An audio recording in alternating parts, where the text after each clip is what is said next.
গবেষকদের দাবি আমাদের পৃথিবীতে মানুষের আগমনের অনেক আগেই পেঁচা এই পৃথিবীতে এসেছে।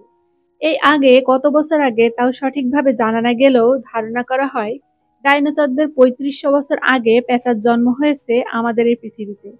পেঁচার জীবাশ্ম গবেষণা করে গবেষকরা অনুমান করেন আজ থেকে প্রায় ৬ কোটি বছর আগে পেঁচার জন্ম হয়েছে। পৃথিবীর প্রায় প্রতিটি দেশেই পেঁচার দেখা পাওয়া যায়। পরিবেশবিদদের মতে পৃথিবী জুড়ে ১৭০ প্রজাতির পেঁচা লক্ষ্য করা গেলেও বাংলাদেশে মোট ১৭ প্রজাতির পেঁচা রয়েছে, যার মধ্যে ১৫ প্রজাতি স্থায়ীভাবে আমাদের দেশে অবস্থান করে। বাকি দুটি প্রজাতি পরিযায়ী, অর্থাৎ যার অর্থ এরা কোনো নির্দিষ্ট স্থানে বসবাস করে না। পেঁচার ঘাড়ের বৈশিষ্ট্য বিস্ময়কর। পেঁচা তার ঘাড় ২৭০ ডিগ্রি পর্যন্ত ঘোরাতে পারে। এ দক্ষতা পেঁচাকে টিকে থাকতে সাহায্য করে। এরা সহজে চোখ নাড়াতে পারে না, ফলে ঘাড় ঘুরিয়ে চারপাশের উপর নজর রাখতে হয় এদের।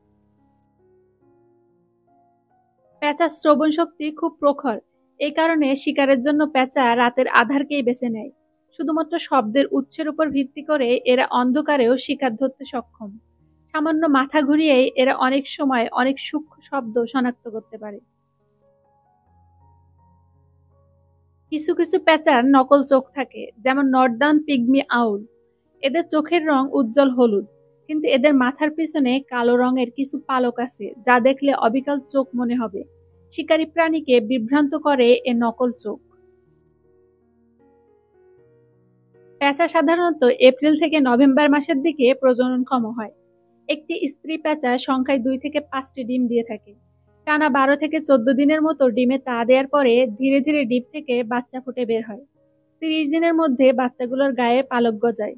পরবর্তী ১ মাসের মধ্যে এরা উড়তে শেখে। পেঁচার দেহের আকারের তুলনায় বিশাল ডানা রয়েছে। এই প্রশস্ত ডানাগুলি অবিশ্বাস্য উড়তে সাহায্য করে, তাই এগুলো কম ঘন ঘন ঝাপটাতে হয়।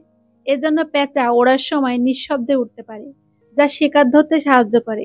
পেঁচা বৃষ্টিতে বেশিক্ষণ উড়তে পারে না, কারণ অন্যান্য পাখিদের মতো তাদের ডানা ওয়াটারপ্রুফ নয়।